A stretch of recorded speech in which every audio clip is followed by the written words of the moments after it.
We are setting up a Diva YouTube, so I do plan to post this video on there.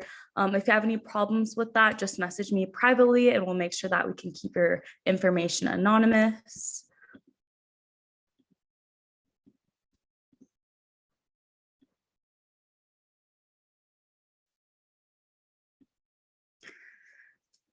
So as I was just saying, I'm the Executive Director of Diversity, Inclusion, Values, Action. Our mission is to educate, spread awareness, and create a brave space where people of diverse backgrounds can learn, share their stories, and broaden their perspectives of life. I started this organization just because I realized that Utah has a need to have these conversations about social justice, about identity, about culture. We have a very unique population here, and I wanted to create a space where we could all just come as ourselves, ask those questions that may seem ignorant in normal everyday environments. So please, we would love to interact with you as much as possible. Please utilize like the little reactions, the hearts, the smiles, the clapping hands all throughout the meeting. Please utilize the chat as much as possible. We're going to try to stop as much as we can to engage with all of you. Of course, you do not have to keep your camera on, but we would love to see your face. And today, the title of our meeting is LatinX Cultural Appropriation. We'll be diving into the different cultures, cuisines, and styles that are commonly appropriated from the Latinx background. And we'll also be talking about cross-cultural appropriation. This is a part of a series. So on October 17th at 1 p.m., we'll be doing a conversation on Latinx on Indigenous cultural appropriation. And then on November 14th, we'll be doing one on the Pacific Islander community and cultural appropriation that occurs within that group. I will now pass it on to our treasurer, Dion, to introduce herself and the guest speakers for today.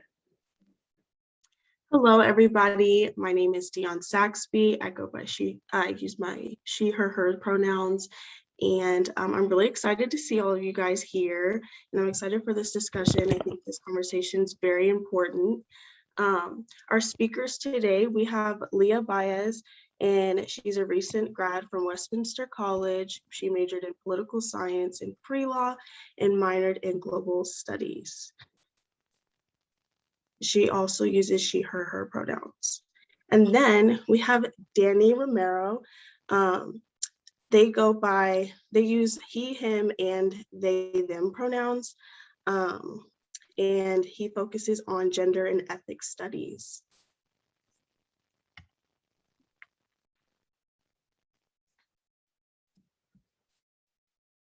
This one is you, Dion. So what is culture? Culture is defined as the customs, art, social institutions, and achievements of a particular nation, people, or other social group. What is cultural appropriation? Cultural appropriation is defined as the unacknowledged or inappropriate adoption of the customs, practices, ideas, etc. of one people or society by members of another, and typically more dominant people or society. We always like to start by defining terms so that we are all on the same page as we dive into the information a little deeper. And then we're gonna watch a video that talks about cultural appropriation versus cultural appreciation. I would describe cultural appropriation as taking something that has cultural, spiritual significance and stealing from it.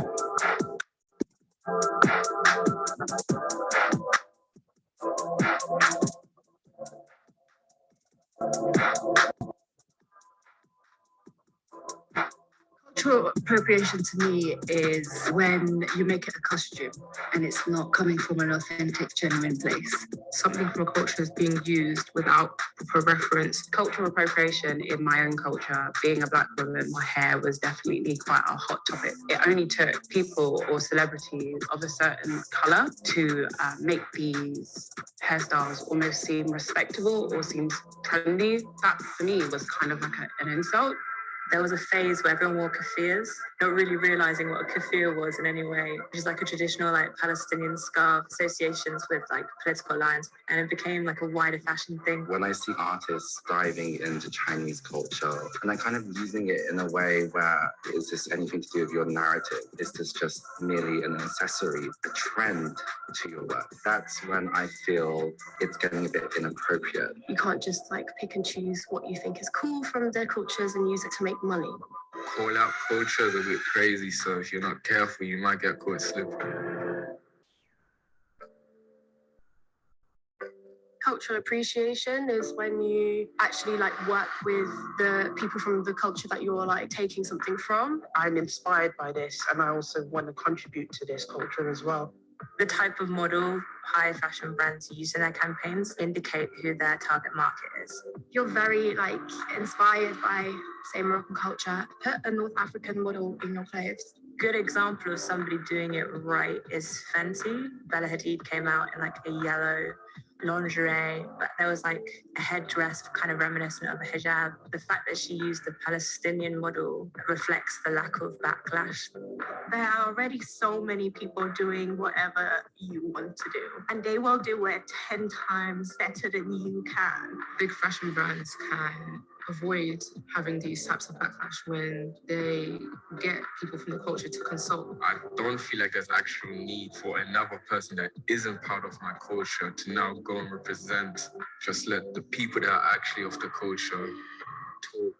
It'd be so easy for brands to give these people like a platform and a voice and say, we really appreciate your artisanal skills, like hire them to make your garments.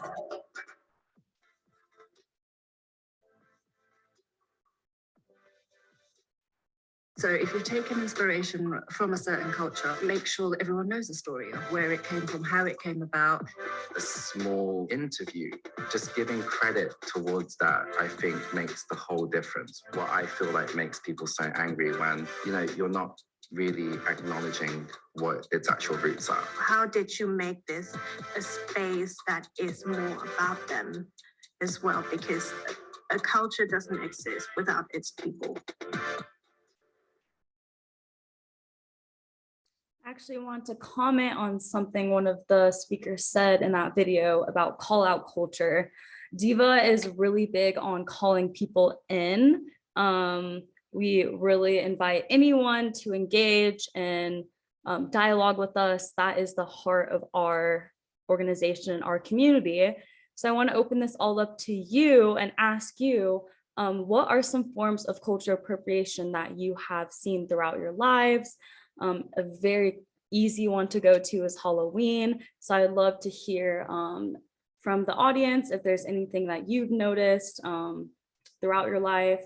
And then I'd also love to hear if you can talk about the difference between cultural appropriation and cultural appreciation. And what is that difference?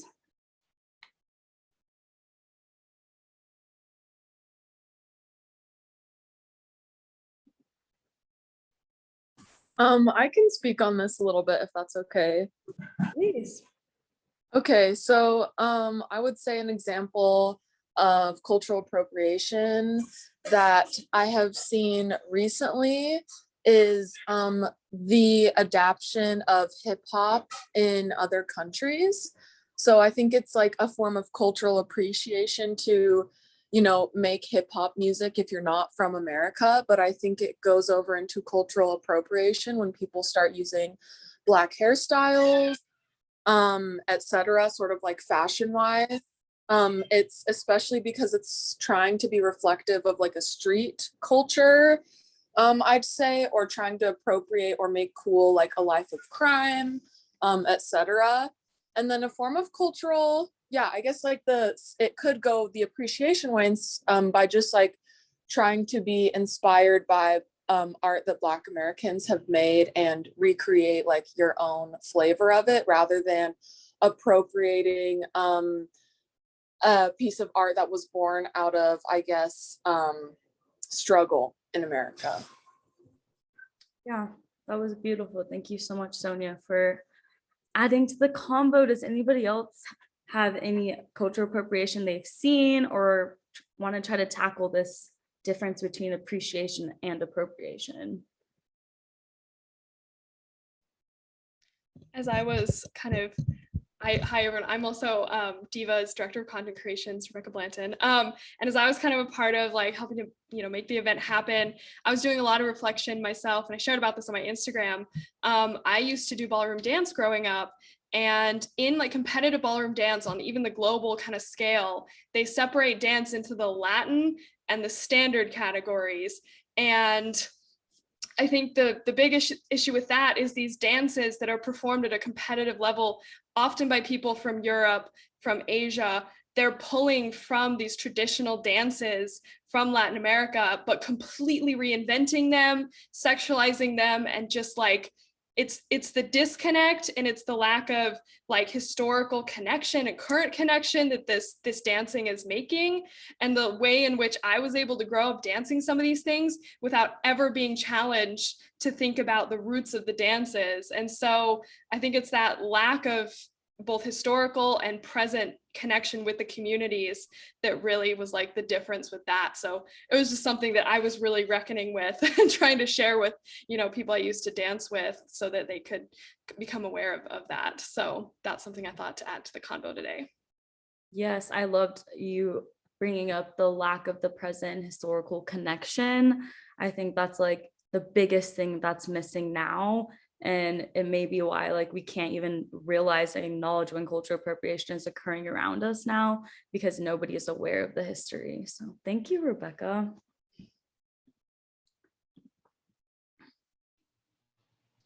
All right.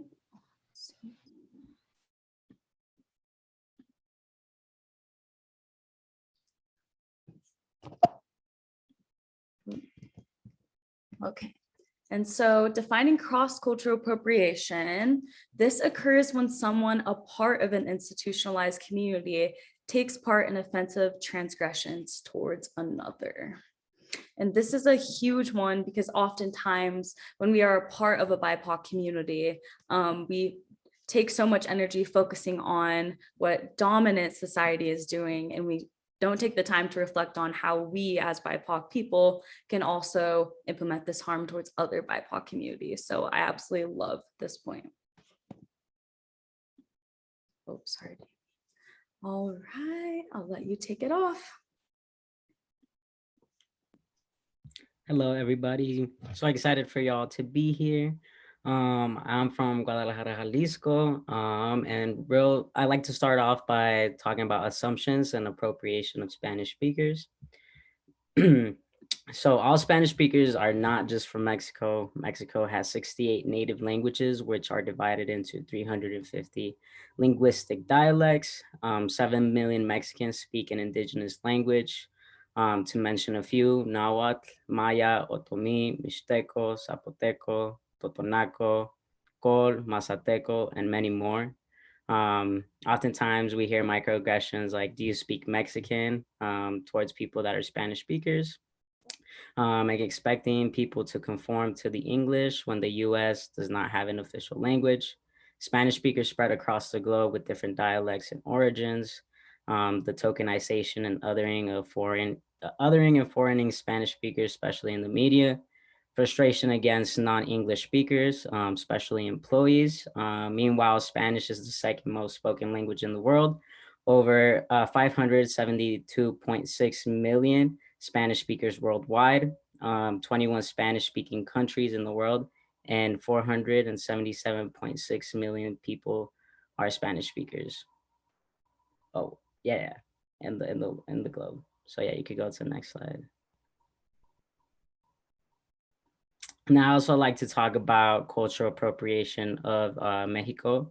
So Dia de los Muertos, which is the celebration origins are completely lost and appropriated in the Americanized and marketed Day of the Dead, using Americanized and stereotyped Mexican culture as costumes, profiting off of cultural attire, customs, and concepts while supporting and or being complacent in the oppression of immigrant Mexican and Latinx community, entitlement to others' cultures and lifestyles, how we had talked previously about cultural appropriation versus cultural appreciation. All these people could have easily, well, not, sorry, the lady with the blanket could have easily bought one from local people without having to appropriate that blanket and the concept of Day of the Dead. So sometimes just giving back to those local communities. You could still buy things, but obviously the appropriation of the costumes, you can't just buy a costume. So yeah, you could go on to the next slide. As well as other ways that attire has been appropriated by brands. So Mexico accused Sada, Anthropology, and Patao of cultural appropriation of designs distinctive to the indigenous Mixteca community. Mexico's Ministry of Culture asked for a public explanation from the brands to the benefits supposedly given to creative communities, which the styles are stolen from. And then the Spanish brand had drawn on ancestral symbols and traditional huipil dresses produced by the Mixtec people of San Juan, Colorado, Mexico. As you can see, they use the designs. Not only do they steal the designs, but they also sell them at crazy prices like $850, $925 without giving credit or giving that money back to the people who they stole the ideas or concepts from. Yeah, next slide. And I also like to talk about Chicanx cultural appropriation. So Mexican American Chicanx or Chicanx folk are often policed and racially profiled for dressing the way they do. There's negative connotations surrounding the stereotype of cholo, chola, and ese. Trump's remarks on Mexicans being criminals further fueled the bias and prejudice against these communities. You can play a video.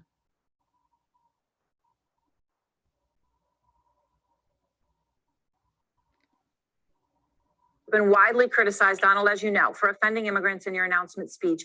I want to just play again exactly what you said in that speech. Here you are. When Mexico sends its people, they're not sending their best. They're not sending you. They're not sending you. They're sending people that have lots of problems, and they're bringing those problems with us. They're bringing drugs, they're bringing crime, they're rapists, and some, I assume, are good people. Now, you've tried to clarify this. Now, on immigration. And the Chicanx community created a strong political and cultural presence in response to years of social oppression and discrimination in the predominant Caucasian American society. Since Mexican Americans were already othered by this, they distinguished themselves through their attire. So as you can see, the picture is like Nicki Minaj, Gwen Stefani, Selena Gomez. They're kind of appropriating the Chicanx culture.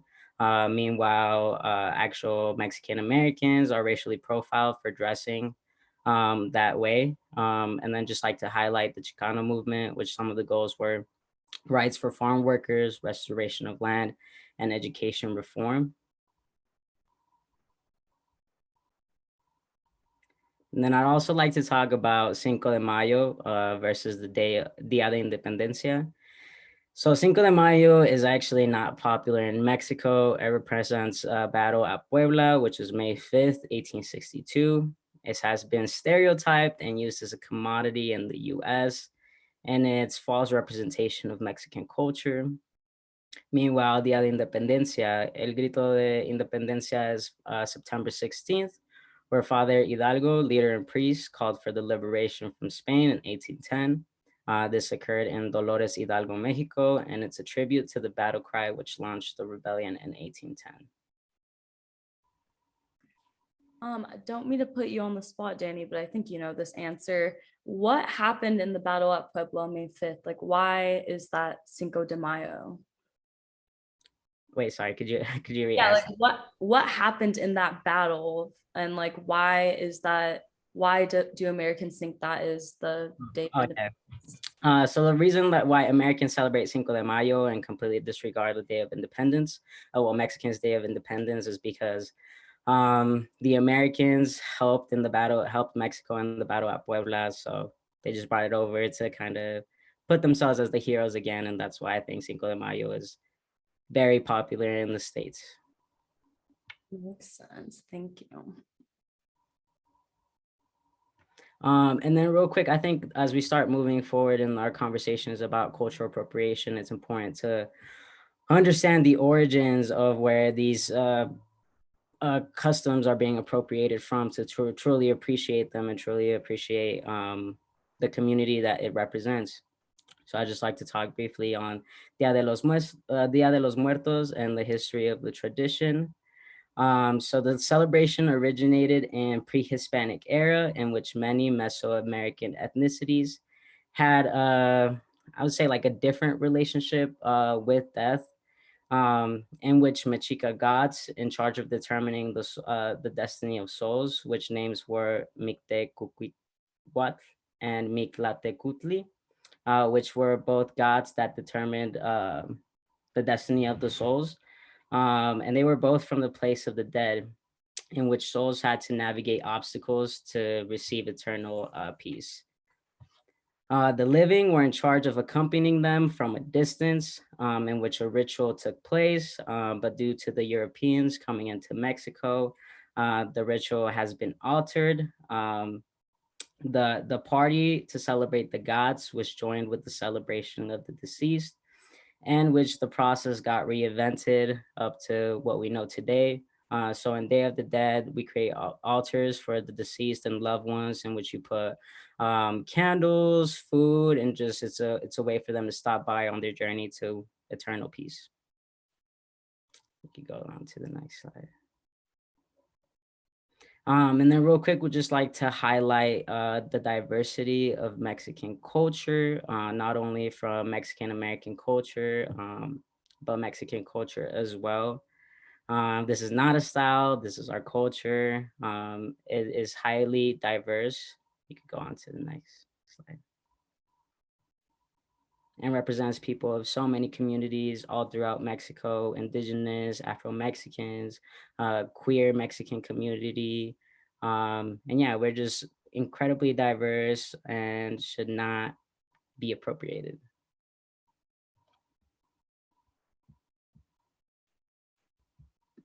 Thank you, Danny. Thanks, Danny. That was great. So I'll just repeat my name. I'm Leah Baez. I am from New York, but my mom is from Santo Domingo, Dominican Republic. And then my father, he's actually from the DR as well. My stepfather, he's from Argentina. So I have an interesting kind of mix of cultures in my house and growing up, just in my family. But I do identify the most with my Dominican culture, my Dominican bloodline. So yeah, I am, and my family is from Quisqueya, La República Dominicana. It's DR in Spanish. Quisqueyo Bojio is the Taino name for the island. It means flower of the high mountains, my home. And I think it's really important to acknowledge that every piece of land that's been colonized has an original name, has an original calling, and I'm forgetting the word, but what Indigenous people called it. And really, I think that name is so, so beautiful and so, so pertinent to the geography of the island, to the way that people have developed to on both sides of the island, in Haiti and in the Dominican Republic. So I just wanted to show this slide first because, like Danny was saying, it's really important to recognize the origins of cultures that often get appropriated. And also, this is my feeling as a Dominican. I feel like not a lot of people know what Dominican culture is, where Dominican people come from, what we eat, what we look like, even that we speak Spanish in the Caribbean. So those are all things that I wanted to highlight and make sure that everybody was acquainted with, or at least familiar with, before we move forward. So yes, the DR shares an island with Haiti. We have approximately 2/3 of that island, and yeah, we're in the Caribbean. We're a tropical island, so we eat a lot of different foods than what people typically associate with Hispanic or Latinx heritage. We eat a lot of plantains, a lot of seafood. We have a beautiful, beautiful country, and it's really diverse. It's not just beaches. We have really, really high mountains that it actually snows a few times in the year in a part of the island called Harawakoa. Our people, we have all different colors of the rainbow. In my family alone, I have a cousin with like blonde hair, green eyes. I have another cousin, she's blonde, she has blue eyes, and then the other cousins look like me. Some of my cousins are darker than me. They have kinkier hair than me. Even my sister, like her hair is a lot kinkier than mine. And I'm a little darker than her. So just like those differences. We come from a heritage that is indigenous. So Taino Indians are the indigenous population that first called this island home. And then we have an African ancestry as well from slaves that were brought over by European colonizers, which brings me to our last kind of heritage, which is European, and the DR mostly Spaniard, and Haiti a little bit of French. So yeah, that's the island. We can go to the next slide. Yes. So I wanted to talk about this paradise trope and also the hypersexualization of Latinx bodies. So the paradise trope comes in when you see an island that really resembles paradise, like the DR, like Haiti, like parts of Colombia, Venezuela, Puerto Rico, Mexico. And people go there a lot for tourism. And then it's very popular in the Caribbean, sex tourism. So Europeans, Americans, a lot of white males, but also white females, they will go to countries like the Dominican Republic to experience sex tourism, in addition to geographical tourism. So yeah, those are kind of the pictures that I have here. As you can see, really the island is pristine. We try to keep it that way, but with tourism and just with pollution in general, a lot of trash ends up on our beaches and all over the island because people from outside don't take care of it the way that we do, right? The middle bottom middle picture is actually an interesting story of this lady who she went to Haiti to volunteer after the 2011 earthquake. And she basically kidnapped about 13 children to take them and give them up for adoption in the United States without asking anyone's permission, without telling the government she was taking these children. The children didn't have the proper documentation, which is dangerous because these children could get lost. They can then become victims of sex trafficking. But half these children, their parents hadn't died in the earthquake. They weren't orphans. These parents ended up filing, obviously, missing persons claims, and it was just an international scandal. And this is something that happens a lot, this white savior complex that people bring to our islands without asking us first what it is that we need, what it is that would actually be helpful if we need any help at all. And then the last two pictures on the far right side, this is really where I wanted to talk about hypersexualization of Latinx bodies. So especially Black, Brown, and Indigenous bodies are exotified. Like I said, a lot of white folk go to the DR, go to Haiti for sex tourism. And this is something that's really popular in this part of the world. Human trafficking is also really, really prevalent in this part of the world. So yeah, that's just something to keep in mind. We don't just experience appropriation of our culture, but we also experience like a legitimate ransacking of our culture to this day. Okay, next slide. Yeah, could you define, I think we can assume, but what sex tourism is? Yeah, so it's basically like, if I went to like France or something, I'd be a tourist. I'm not from France. It's not my nationality. I wasn't born there. I don't live there. And so I go to France to see the sights, right? To see the Eiffel Tower, to go to a Parisian cafe, etc. And so sex tourism is basically when someone who doesn't belong to a country, who can identify with that culture, isn't a resident or a citizen of said country, goes to that country for the purpose of not touring geographical locations, but for sexual purposes. So to either have sex with minors, which actually happens a lot, they go to brothels, they basically tour the entire island, but they have different sex spots that they know of, and that's what sex tourism is. Thank you so much. Thanks for asking. Okay, so colorism is what I wanted to talk about next. So colorism is it's comparable to racism, but it's basically when people, I'll just take Latin America because that's what we're talking about today as an example. So like if someone from my country or from another country who's lighter skinned than me, but is still a person of color, discriminated against me because I'm a darker skinned person, that's colorism. And so, yeah, with colorism, we experience a lot of erasure of Latinx women that are not white. And so a lot of people in these countries are racist towards Black people, but at the same time, they adopt Black styles.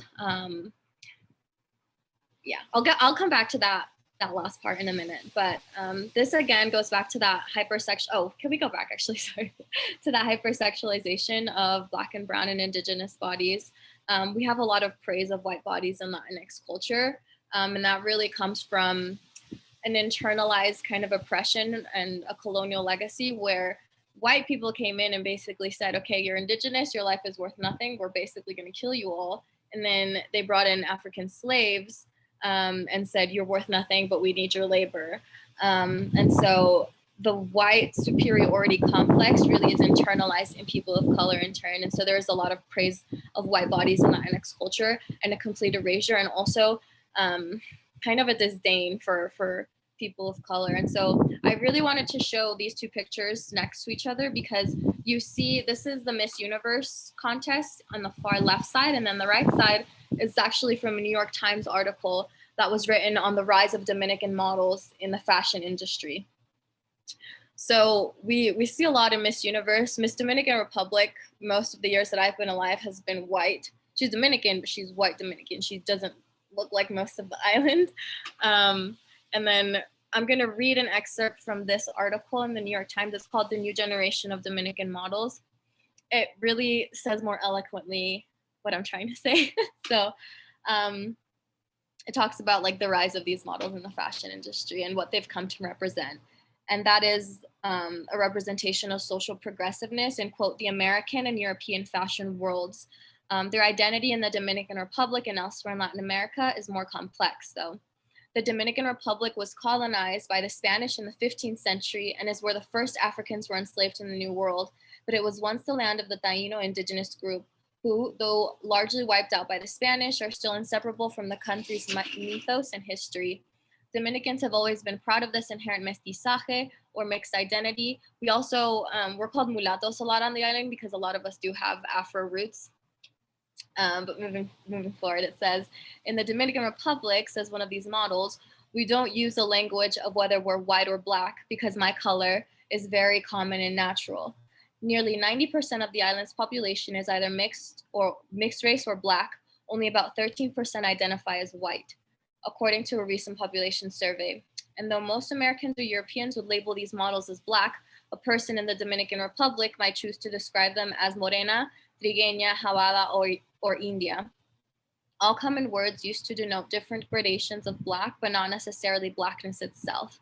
To some extent, too, the nation's cultural identity was forged in opposition to Haiti, the decidedly Black country on the other side of the island, which briefly held Santo Domingo under its control in the 1800s and has historically been derided by the Dominican ruling class, to the extent that Dominicans celebrate their Independence Day on the day of secession from Haiti rather than from Spain. That is true, that's a fact. So we celebrate Independence Day in the DR on February 27th, 27 de febrero, and we have a huge celebration, a huge carnaval, and that's not even the day that we received independence from Spain. It's the day we received independence from Haiti. So that's an interesting fact. All right. This is the last part, I promise. So it says, unsurprisingly, this layered colonial past has also complicated Dominicans' own sense of what beauty looks like and is. Several of the models say, for instance, that they struggled with self-image in their home country, which, like much of the rest of the world, favors fair skin, long straight hair, and European features. But also a certain body type, my cousins in Santo Domingo call un cuerpo tropical, a voluptuous figure that is generally considered much more desirable than thinness. Efforts to fight against anti-Black beauty standards have intensified in recent years, but many women are still strongly discouraged from wearing natural kinky or curly hair to school or work because it's widely viewed as unkempt and inelegant. This was true for this model Rosa, who when she lived in the Dominican Republic relaxed her hair. She now usually wears it in cornrows or an afro. Originally rejected by local designers, her international work in fashion has broadened her perceptions of beauty. Now I have self-love, she says. I don't say I can't, or that I'm ugly, or that they won't pick me. So that's a really good example of colorism within Latin America. And then also you see the effects of racism and that colonial legacy and why we have that internalized oppression just as a people. Okay, now we can go on. All right. So yeah, I really just wanted to focus on this next slide on the fact that Black and brown bodies are beautiful. And even our mannerisms are beautiful. I always get called out because I talk loudly sometimes in social situations and it's not viewed as proper. Or sometimes I like talk with my hands and people are like, I'm not deaf. Like, you don't need to talk to me. I'm like, I just talk with my hands. I'm Latina. Like, it's something we do. Like, I don't have a spicy or a bad attitude. I'm a nice person. I like to think I'm a kind person, but sometimes, you know, those stereotypes really do come through. And then when people are acting Latin, they kind of mimic that motion or like those mannerisms that we have. Yeah, and so I just wanted to have this slide to really just say that our mannerisms and our way of being and the way we look is beautiful. Indigenous and Black and brown bodies are beautiful. Okay, we can move on. All right, so kind of pivoting from this topic of beauty and standards of beauty, I want to talk about erasure of origin. So the Dominican Republic and Haiti, Quisqueya, the Taino there and kind of all around the Caribbean and little parts of Venezuela, Colombia, they came up with a lot of tools and just words and things that we use even in American culture, not just in Latin culture, that have been appropriated and really credit hasn't been given where credit is due. So like a lot of people, especially here in Utah, I feel like use canoes or like they go kayaking, canoeing, and that is an original invention of the Taino.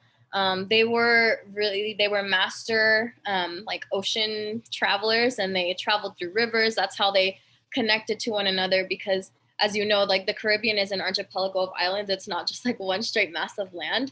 And so they would go between all those little islands to check on each other and to trade.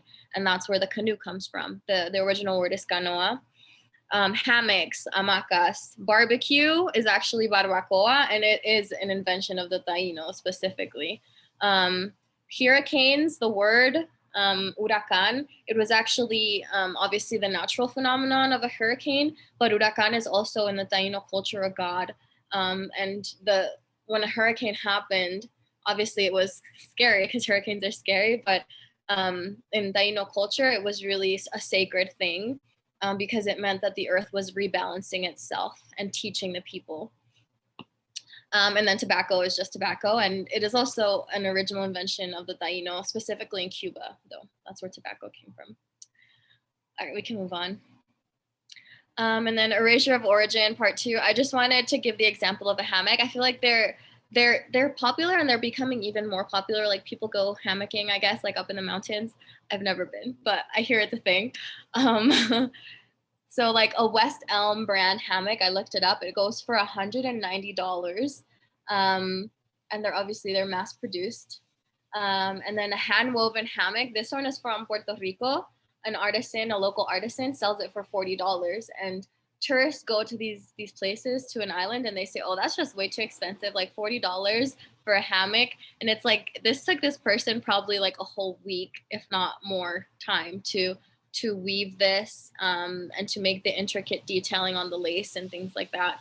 And so just the difference in pricing and how commodified these items are, and how big brands really get to capitalize and profit off of these things, while local artists are really just, they're really starving, like back on the islands, because their work isn't seen as valuable, even though we mass produce it and mass consume it. All right, we can go on. And then spirituality. I saw one of the like OG comments in the chat. I don't know who it was. Sonia. It was you. So you were asking about like white folks adopting POC spiritual practices, and you were talking about sage. I actually, I think sage, there's like sage in this picture. Oh, I think I cropped it. Sorry, I cropped it, but I was gonna talk about Palo Santo in this next one. So indigenous and Latinx spiritual traditions and rituals really are really big things that are being appropriated, especially I'm seeing right now, like Palo Santo and sage, like you mentioned, Sonia, is something that is sacred to indigenous peoples across Latin America, actually. And we use it in different rituals in different ways, and it means different things in different countries. But it's become Americanized and like just this thing that, again, is being mass produced, and people source things like Palo Santo and sage from really unethical sources, and sources that have obviously appropriated this practice and this resource to make a profit. Instead of buying it from an indigenous healer, you buy it from like free people. And then saint candles. So saint candles are something that people have started using as like decoration, as like an aesthetic. If you want to be like a cool hipster, you get a saint candle, you put it in your living room. I don't know. I don't even own saint candles. My grandmas do. And so a saint candle, basically, like in Catholicism, a saint candle is used to prolong prayers. And so you light your candle, you say your prayer, and as long as the candle is burning, your prayer is being heard. And these saint candles are called this because they have a patron saint on them. So it's like the patron saint of travel or the patron saint of children. And it also has like the Virgin Mary on it, or like Jesus. And so like, as long as your candle is lit, your prayer is being heard. And that's something that has really deeply spiritual significance to people like both my grandmothers, who really use these. My grandmother had an altar of her patron saint in front of her, not inside her house, like in front of her house, and it was huge. And like they would light these candles to him. To San Expedito was the saint. So yeah, they're actually really sacred in Catholicism. And yeah, commodification of sacred healing rituals. So this is also something else I've heard, is like people hiring healers, and like a lot of these healers are white, and like it's something to me that's pretty hurtful personally, because my great grandma, she was a healer, and I do believe that she had that gift. And it's just sad to see people using it to make money, because she never used it to make money. She used it to help her community. But yeah. And then I want to talk about voodoo, santeria, and brujeria. So voodoo is something that is really prevalent in Haiti. It's like a pretty nationalized religion in Haiti. And then santeria is across the Caribbean. It's really prevalent actually in Cuba and in Puerto Rico too. And then brujeria is prevalent across all islands of the Caribbean. Brujeria translates to witchcraft. We can move on from there. And obviously, like, all those things are appropriated. Even if you see like a witch for like a Halloween costume, a lot of people wouldn't think that's cultural appropriation, but it is. Just something to chew on. And then I'll end with music, which is like a whole pivot from everything we've been talking about. I feel like this is kind of a lighter topic, because as we were saying earlier, I think it was Sonia too that you said this about like hip hop. It can be seen as cultural appreciation and not appropriation, but you do have to do it in like the right way to be seen as appreciating these cultures. So I just have like clips of different songs. I don't know if we have time to play them. I don't want to play the whole song, just like the beginning clips of it. So this first one on the upper left-hand side is Despacito. Everyone in the world knows this song. This is the original version with just Luis Fonsi and Daddy Yankee. It's not the one with Justin Bieber, but you can go ahead, Justin.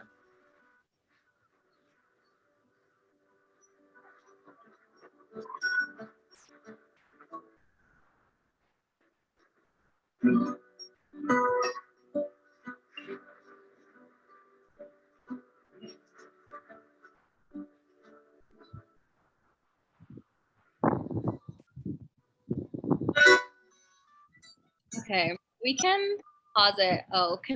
Can you guys not hear it? It's a little hard to hear. It's like cutting in and out, kind of. Like Oh, okay. And we were like dancing. We were all like. Okay. Yeah, I'm like, Zoom. I'll press play on the Bad Bunny one, and then let's see how this one sounds. Let us know, y'all.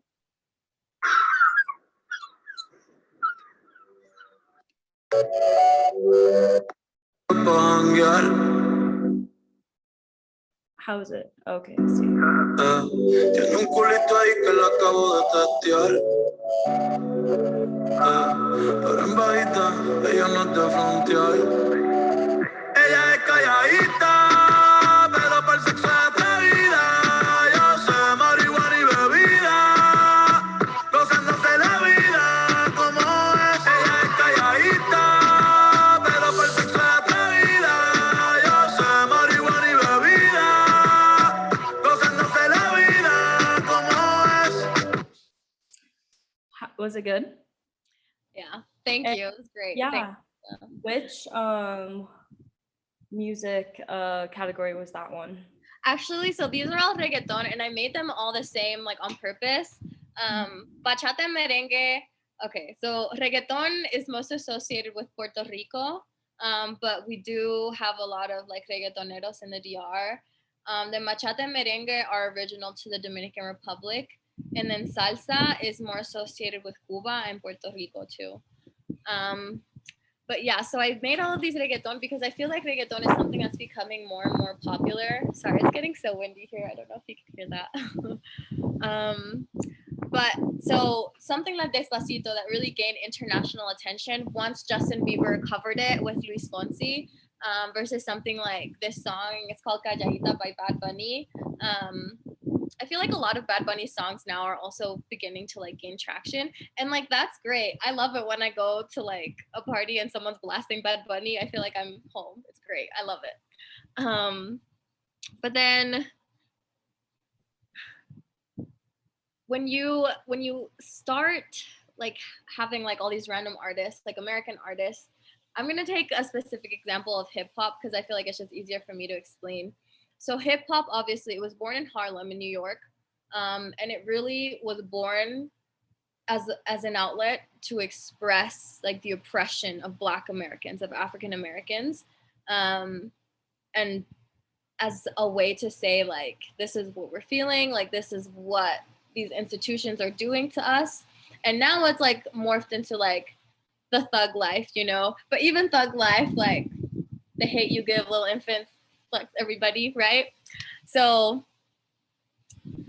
yeah, so then something like hip hop to be taken then whitewashed by artists like Eminem, without really paying tribute to the roots and the story behind hip hop, like that's where it crosses the line into appropriation.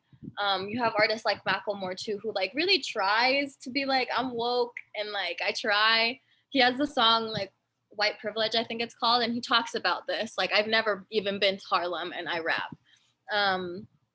So I feel like you can appreciate a culture and you can like really love like music, for example, from another culture. I listen to music from all over the world, and I do love it. I feel like music is something that can connect us, but then also just do it in a way that's genuine. And if you're profiting from a style of music that really isn't yours to claim, you just happen to be really good at it, like I feel like it's really important to also give back to the communities that you've in essence like taken from.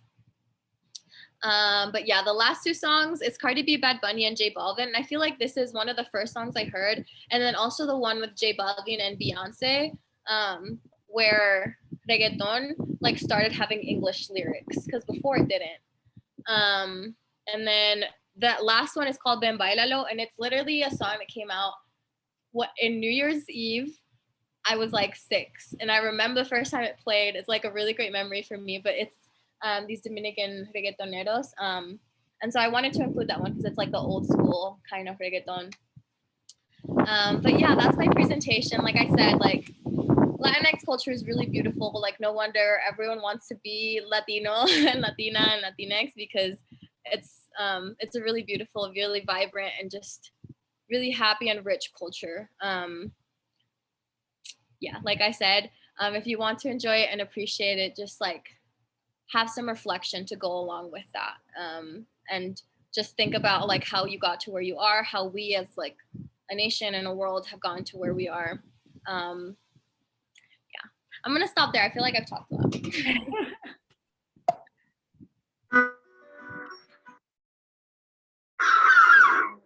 Every single one's gonna play until, okay, are we gonna go to the next one? There we go. Thank you, Danielle and Leah, so much for volunteering your time to educate us and reiterate some of your trauma to the rest of the world. I know this isn't always the easiest thing to do, so we are so thankful for you being here today. I'm now going to open this up to everybody who's joining us today. Do remember, Diva is a brave space. We would love for you to ask questions, give the speakers feedback, and open up about things that you wouldn't normally be able to ask if you weren't here in the setting today. I will actually kick it off with a question, or something I was actually thinking about when Leah was going over like the paradise trope. Like, have any of y'all ever gotten the feeling when you are traveling out of the country and you're like on a resort and you're seeing all these people from this country working, and like it just, everything looks so beautiful, but like, and do you ever wonder like what life is like outside of the resort, or like how much money these people are getting paid, or like what their standard of living is like? Because like, even if you are at the airport, usually right when you get off, if you're in somewhere tropical, they're like putting lays on you or like serving you drinks and stuff. But on your drive to your resort, it's never anything like the resort actually looks like. So I'm wondering, have like any of y'all ever had those thoughts when you're traveling abroad? Because I've definitely noticed it.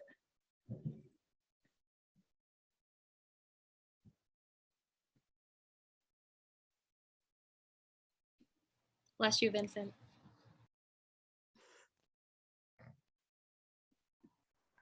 I know in Puerto Vallarta, like you'll be by the hotels and everything, and there's so many people that know the craft of artisanian work. Like there's so many that it's kind of difficult for people to buy from everybody, because everybody's just trying to sell, trying to make a living out of it. And it's just crazy how many people are trying to sell the craft that they do. Meanwhile, you go on Etsy and all of that is like overpriced by like, and it's made by a white person. So it's just crazy how like it is even like, it really does affect the livelihood of the people from the local communities and countries all throughout Latin America. I feel like that fits with Obaid's question. Obaid, do you want to unmute yourself and ask the question?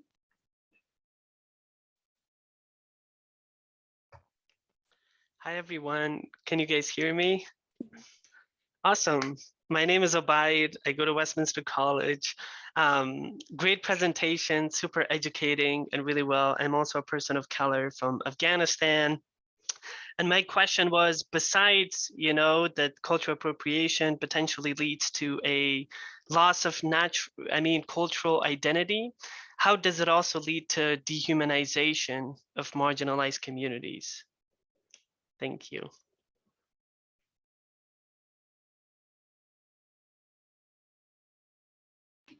So can I take this one?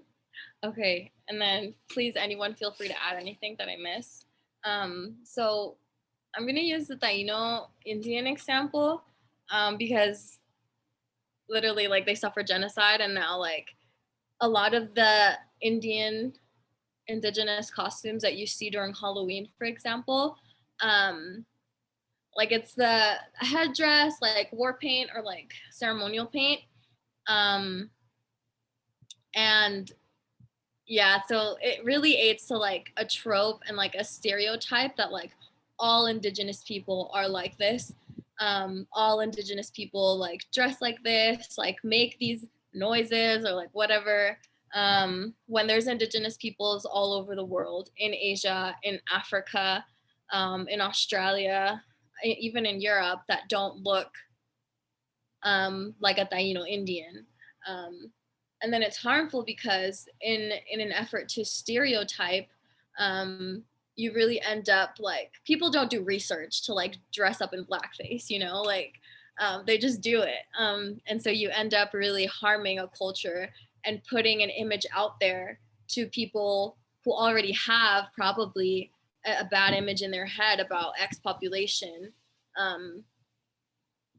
You're validating that image, basically, is what you're doing. And so that really does aid in the dehumanization of that person and of that people. And then Janessa, yes, the freaking Washington Redskins didn't change their names until 2020. Like, it's basic things. The University of Utah, still the Utes, right? So yeah, things like that. They definitely do aid in the dehumanization of that person because it aids in perpetuating like these tropes and these stereotypes that aren't true at all. And I'd like to add that a lot of the present day cultures of people of color have been altered one way or another due to colonization. And cultural appropriation in one way or another is also colonization because it's an erasure of those people's cultures. So yeah, I just wanted to add that. I was just going to add really fast that I think the point about like the Halloween costumes, and I remember watching or reading something talking about how that contributes to like most white people just not even understanding that like Native people exist and are alive today. And it's just like a complete split and lack of understanding of the current, you know, people that are alive that are advocating for things like, especially in the climate movement, like complete erasure of like climate activists that are Indigenous. And so, you know, and those are voices that should really be leading right now, like everything in that aspect of the climate movement. So yeah, it's just totally creating that really strong separation. And I try to like point other white people that I talk to these activists because I'm like, go look, like you need to know. So. If I could just add one thing to that, it's like, it's so true when you see like someone in costume, like again, I'm gonna take the Indigenous example. My grandma wears jeans and like t-shirts and like Crocs. And she is literally like knee deep in mud every day, like just on her land planting food. That's how she lives. She probably generates less waste than any person I know personally. And that's what an Indigenous person looks like in today's day and age. Like obviously there are some cultures who still live like deep in rainforests or really high up on mountain peaks. But overwhelmingly, because like Danny said, so much of our culture has been stripped away over the years and changed, we adapt and we don't look like you would expect. And so it's harmful to put that image out there again. Right. The very last question I have for the both of you is, can you give us some examples of what cultural appreciation looks like and how to go about appreciating one's culture without stepping on anyone's toes or just straight up stealing it?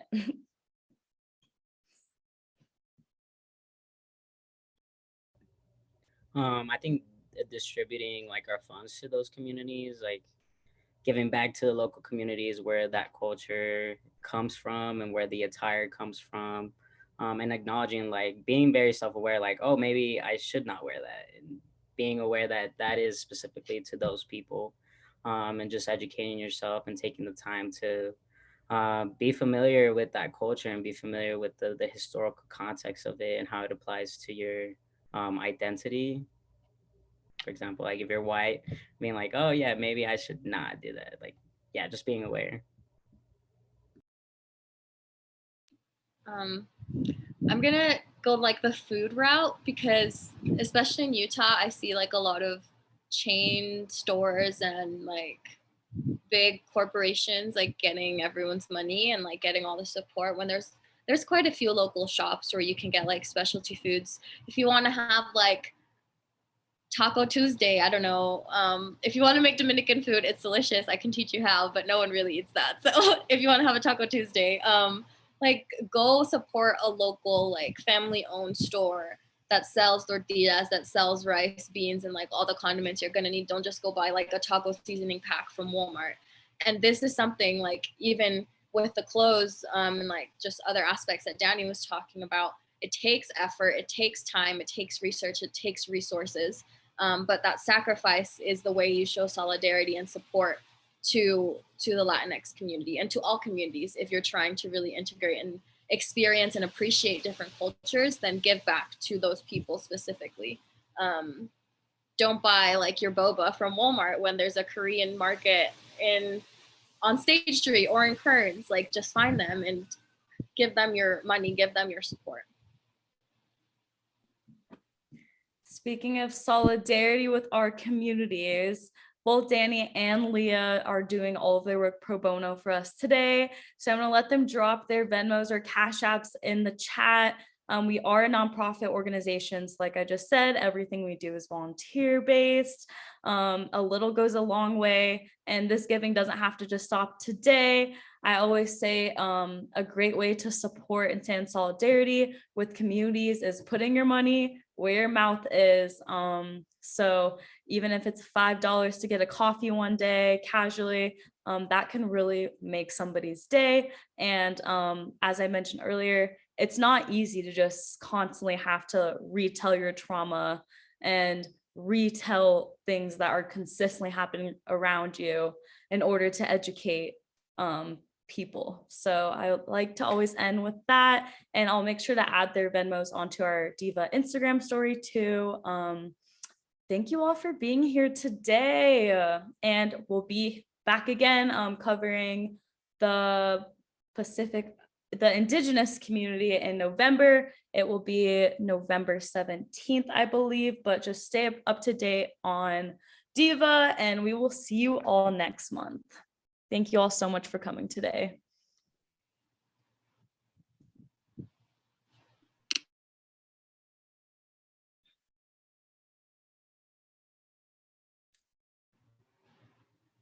Hey, Linda.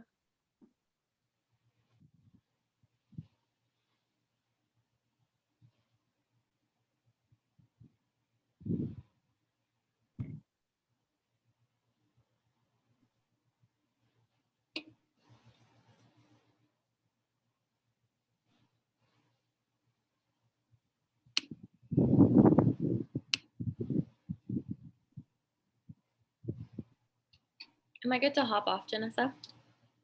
Okay, cool. Thank you. Bye. Bye. Thank you both so much. It was great. Thanks for having me again. Thank you. Y'all have a great rest of your day. See ya. All right. I feel like some of these people probably left their phone for a minute. Possibly. And I was like, maybe we should. Oh, and Janessa's gone. Okay. I wasn't sure we were gonna all say hi as board members after. Good work, Dion. Talk to you on Saturday. Oh, and Adia. See you both on Saturday. Bye. See your face. See you guys later. Bye, y'all.